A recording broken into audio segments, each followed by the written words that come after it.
اعوذ باللہ من الشیطان الرجیم بسم اللہ الرحمن الرحیم۔ سامعین محترم، ایک حدیث مبارکہ اس کا مفہوم میں آپ سب کے سامنے رکھنا چاہتا ہوں۔ حضرت ابو ہریرہ رضی اللہ تعالیٰ عنہ نے بیان کیا، انہوں نے نبی کریم صلی اللہ علیہ وآلہ وسلم سے سنا، آپ صلی اللہ علیہ وآلہ وسلم نے فرمایا، بنی اسرائیل میں 3 شخص تھے، ایک کوڑی، دوسرا اندھا اور تیسرا گنجا۔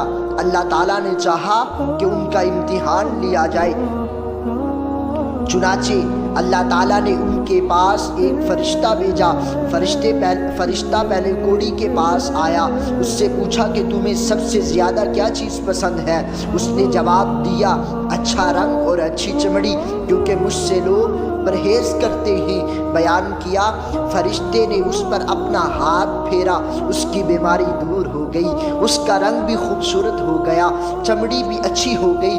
فرشتے نے پوچھا، کس طرح کا مال تم پسند کرتے ہو؟ اس نے کہا، اونٹ۔ سامعین محترم، اسے حملہ اونٹنی دی گئی اور کہا گیا، اللہ تعالیٰ تمہیں اس میں برکت دے دے گا۔ پھر فرشتہ گنجے کے پاس آیا، اس سے پوچھا کہ تمہیں کیا چیز پسند ہے؟ اس نے کہا، عمدہ بال اور جو موجودہ اس کا عیب ہے وہ ختم ہو جائے، کیونکہ لوگ اس کی وجہ سے مجھ سے پرہیز کرتے ہیں۔ بیان کیا کہ فرشتے نے اس پر سر پر ہاتھ رکھا، اس کا عیب جاتا رہا، اس کی بجائے عمدہ بال آ گئے۔ فرشتے نے پوچھا، کس طرح کا مال پسند کرو گے؟ اس نے کہا، گائے۔ بیان کیا، فرشتے نے اسے حملہ گائے دے دی اور اللہ تعالیٰ نے اس میں برکت دے دی۔ پھر اندھے کے پاس فرشتہ آیا، کہا، تمہیں کیا چیز پسند ہے؟ اس نے کہا، اللہ تعالیٰ مجھے آنکھوں کی روشنی دے دے تاکہ میں لوگوں کو دیکھ سکوں۔ بیان کیا، فرشتے نے ہاتھ پھیرا، اللہ تعالیٰ نے اس کی بینائی اسے واپس دے دی۔ پھر پوچھا کہ کس طرح کا مال تم پسند کرو گے؟ اس نے کہا، بکریاں۔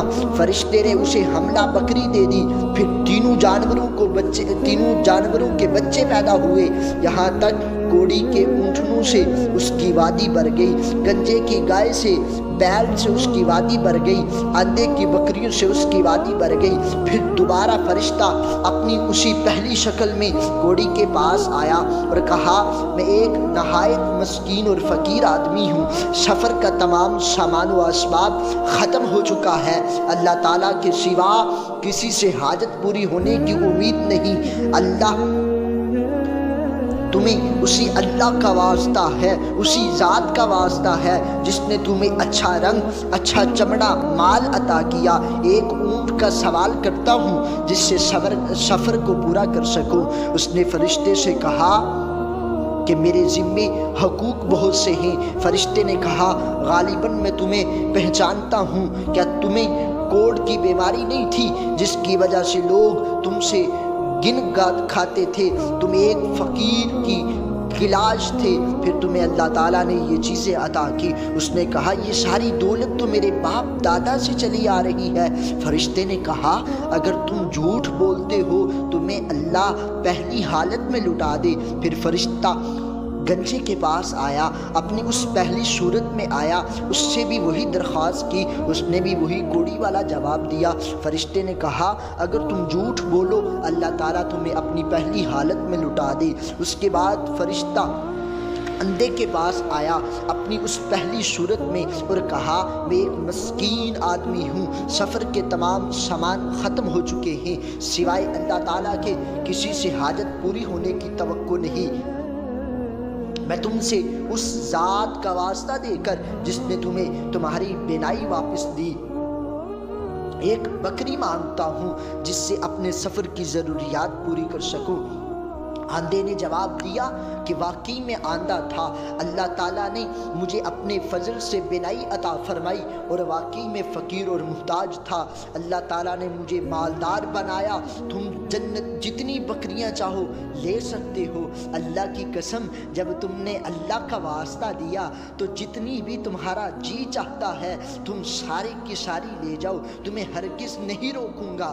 فرشتے نے کہا، تم اپنا مال اپنے پاس رکھو، یہ تو صرف اللہ کی طرف سے امتحان تھا، اللہ تجھ سے راضی ہو گیا، اللہ تجھ سے خوش ہو گیا، اور جو دوسرے جو تیرے دو ساتھی تھے اللہ ان سے ناراض ہو گیا۔ سامعین محترم، ہمیں یہ موقع ملتا ہے کہ جب ہمارے پاس اللہ تعالیٰ کی رضا کے لیے ہم سے کوئی کچھ لینے کے لیے آتا ہے تو ہمیں چاہیے ہم اس کی ذات کی خاطر، اس کے نام کی خاطر اپنا تن من سب کچھ قربان کر دیں۔